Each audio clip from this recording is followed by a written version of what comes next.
Bilindiği üzere bir deprem felaketi geçiren Malatya'mız bugün ciddi sıkıntılarla iç içe. Hala sıkıntılarımız devam ediyor. 6 Şubat'ta hepimizin asrın felaketi tabir edilen bir depremle karşı karşıya geldiğimizi biliyoruz. Hep birlikte bunu yaşadık, teneffüs ettik. İkinci yılın dönümünde bugün bir aradayız gene. Sayılı günler kaldı ki 2 yıl geçsin bu depremin üzerinden. Bugün 720 gün olmuş depremi atlatmamızın süresi üzerinden geçen sayı. Deprem süresinde geride kalan 2 yıl şehrimizin durumunu en doğru ve en tarafsız yansıtan sizlersiniz. Kamuoyuyla paylaştınız, yansıttınız, sıkıntıları aktardınız, olmayanları olsun diye önerilerde bulundunuz. Ben tekrar teşekkür ediyorum. Vefat sayılarımız diğer illere göre azdı depremde. Toplamda 1237 kişi vefat etti. Ancak depremde büyük yaralar aldık. Bunu bir kez daha ifade etmek istiyorum. Yapı stoklarında aldığımız zarar Hatay'dan sonraki 2. sırada. Özellikle bu iş yerinde de Hatay'dan da öndeyiz ve depremdeki en ağır yara almış 4 ilden daha ön sıradayız iş yerlerinde. Ama bina stoğunda Hatay'dan sonraki 2. sıradayız. 35.680 binamız ağır hasar aldı. 27.500 bağımsız ofis ve iş yerimiz tamamen kullanılamaz hale geldi. Nitelikli göç verdik, vermeye devam ediyoruz. TÜİK'in açıklamalarına göre 103.000'e yakın kişi şehri terk etmiş, ikametlerini de tamamen farklı şehirlere almış. Ama bizim öngörülerimize göre 200.000'e yakın şehirdeki vatandaşlarımız, üyelerimiz, nitelikli insanlar, niteliksiz insanlar, neticede bütün şehrin tamamı 200.000'e yakın şehrin dışında bekliyor. Şehir düzelirse belki gelmeyi bekleyecek. Eğer şehrin bu sürecinin uzamasıyla beraber farklı şehirlerde sosyal altyapı oluşturup aileleriyle o şehirlerde adaptasyon sağlarlarsa geleceklerini de düşünmüyoruz. Özellikle bizim buradaki öngörümüz şu: yarınlarda binaları yapsanız bile nitelikli insanların şehirden gitmesi gerçekten bu şehir için çok ciddi ve ağır bir hasar verecek. Belki bina yaralarından, bina hasarlarından daha fazla nitelikli insanları kaybetmek ve bununla beraber sıkıntılar baş gösterecek. Bakıyorsunuz hastaneler var ama içinde nitelikli doktorlar olmazsa bizim hastalarımızı kimler tedavi edecek? Fabrikalar var, nitelikli insanlar olmazsa bunun içerisinde üretimi kimle gerçekleştireceğiz? Dediğim gibi basının binaları var, basında çalışan birçok insanımız şehri terk ettiyse yarın bu haberleri kim servis edecek?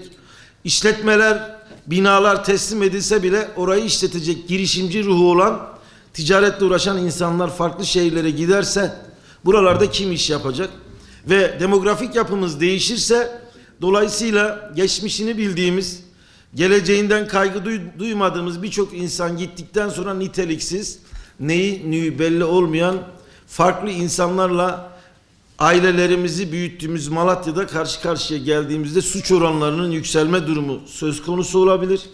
Ve şehirde atmosferimiz tamamen huzur şehrinden farklı bir boyuta geçebilir. Dolayısıyla bizler bir an önce bu yapıların yapılmasını ve bir an önce teslim edilmesini canı gönülden arzu ediyoruz. Bu anlamda 55.000 şehir merkezinde olmak üzere 100.000 vatandaşımızın, 3.500 esnafımızın 3 kışı konteynerde geçirdiğini de görüyoruz. Direniyor insanlar Malatya'da kalmak adına, şehirde atasını dedesini gömdüğü ve şehirde var olduğu ticaretinde direniyor. Bugün 3. kışını geçirdi ve bu noktada daha önce 20-30 kişi çalışan konteynerde hariç iş yerlerinde birilerinin istihdamına emek veren insanlar belki asgari ücretin altında geçim düzeyinde yevmiyeyi çıkartmaya çalışıyor. Konteynerde tek başına görüyoruz, şehri geziyoruz. Şu ana kadar kura çekimi yapılan konut sayısı sadece 26.305 arkadaşlar. İhtiyacın %25'i. Bugün 2. yılına giriyoruz. Ve anahtar teslim oranı ise sadece %10 seviyelerinde. Teslim edilen iş yeri hiç yok. Ve Çevre Şehircilik Bakanı Sayın Murat Kurum'un 2025 sonu itibariyle tüm konut ve iş yerlerini teslim edeceğiz diye bir söylemi var. Bizim de temennimiz bu olsun. Bugüne kadarki süreç içerisinde gidenlerin de geri dönmesi adına hızlı hareket edilmesi bizim arzumuzdur. Özellikle iş yerlerinin bir an evvel adaletli bir şekilde teslim edilmesini arzu ediyoruz ki bugüne kadar teslim edilen hiçbir tane ticarethane yok. Şehirde ticaretin olmadığı, şehirdeki insanların sosyal anlamda gidebileceği mekanların olmadığı, ailesiyle beraber alışveriş kültürünü, ihtiyaçlarını gideremediği bir atmosferde şehir yaşanmaz hal alacağını buradan bir kez daha sizler aracılığıyla ifade etmek istiyoruz. Özellikle bizler şunu da ifade etmek istiyoruz.